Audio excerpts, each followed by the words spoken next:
Assalamualaikum warahmatullahi wabarakatuh. Perkenalkan, nama saya Didi Firmansa dari program studi S1 Teknik Mesin, Fakultas Teknik Universitas Negeri Padang.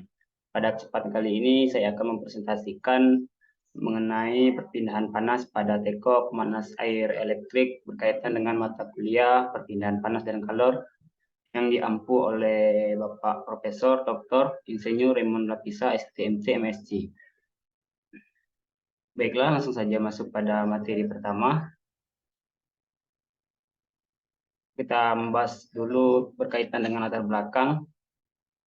Teko pemanas air listrik merupakan alat sederhana yang digunakan untuk memanaskan air ataupun merebus air.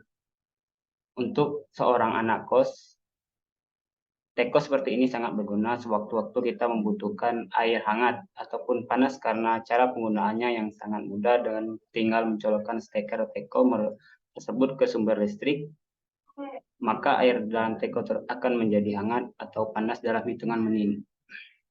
Teko pemanas air elektrik ini mempunyai banyak macamnya. Ada berbagai bentuk seperti termos, ada pula yang hanya berbahan plastik dan juga ada yang menggunakan bahan stainless. Teko yang menggunakan bahan seperti termos pasti dapat menyimpan panas yang lebih lama dibandingkan dengan yang berbahan plastik.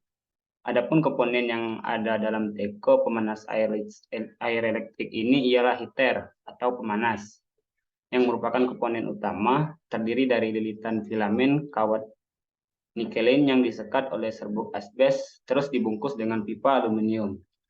Fungsinya sebagai pengubah energi listrik menjadi panas. Kemudian sudah tentu ada pengantar listrik, yakni berupa kabel yang di ujungnya diberi steker untuk mencolokkan ke sumber listrik. Berikut gambar sketsa alat. Di sini terdapat bagian-bagian teko. Yang pertama itu ada badan teko, yang mana badan teko ini berfungsi sebagai wadah utama untuk air. Kemudian ada pegangan. Pegangan ini merupakan yang digunakan untuk mengangkat atau memegang teko. Selanjutnya tutup. Bagian ini merupakan mulut teko dan membantu mempertahankan panas dalam teko. Selanjutnya mulut atau spout. Bagian di mana air keluar saat dituangkan. Berikutnya indikator daya.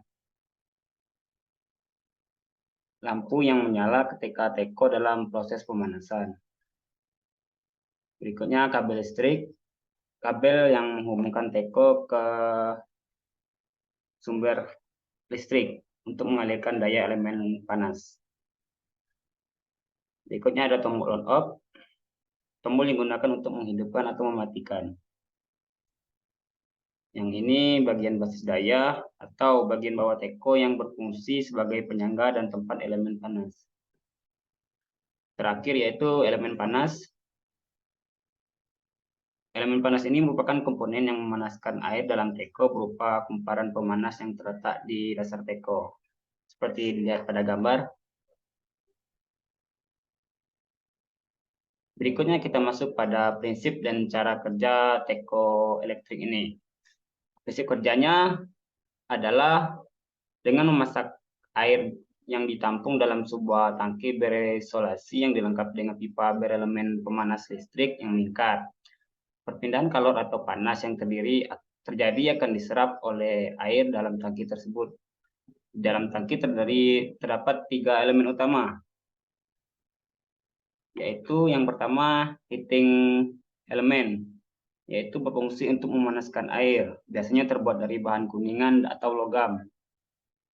Yang kedua, termostat, berfungsi untuk menjaga kondisi air dalam tangki tetap panas pada suhu tertentu. Yang ketiga, magnesium anode, berfungsi untuk menetralkan ion-ion positif dalam air sehingga membantu mencegah karat pada elemen-elemen dalam tangki. Selanjutnya kita masuk ke cara kerja. Pada saat kawat nikelin mendapatkan arus listrik, tahanan yang dalam kawat nikelin yang cukup kecil menyebabkan panas yang relatif besar. Panas yang dihasilkan oleh heater tersebut, kemudian yang dipanaskan di sekitar heater menjadi renggang molekulnya. Dan hal tersebut memungkinkan air di permukaan yang lebih dingin mengalir ke heater sehingga panas air dalam teko tersebut menjadi rata.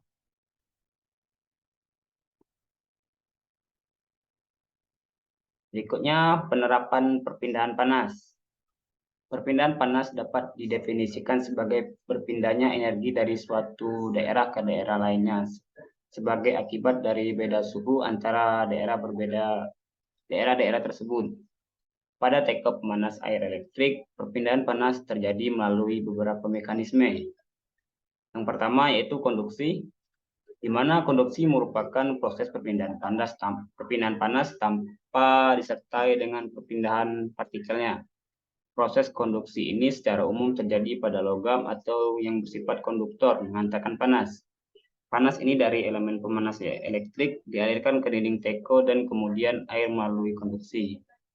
Besarnya energi konduksi disebut juga laju konduksi ditentukan oleh persamaan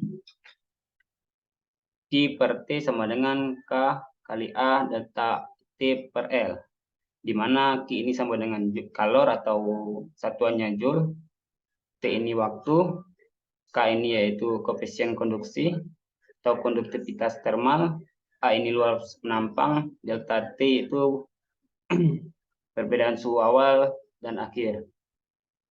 L ini adalah panjang benda atau logam pada pemanas air teko tersebut. Berikutnya kita masuk pada konveksi.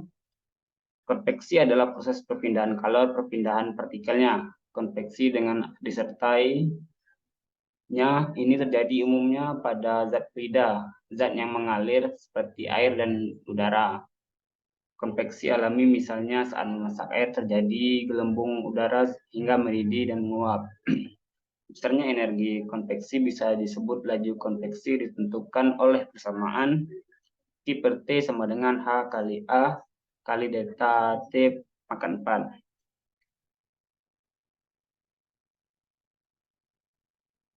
Berikutnya kita masuk pada yang ketiga yaitu radiasi. Radiasi merupakan proses perpindahan kalor yang tidak memerlukan medium atau perantara. Energi panas juga dipancarkan langsung dari elemen pemanas ke lingkungan sekitarnya, termasuk air dalam teko melalui radiasi elektromagnetik.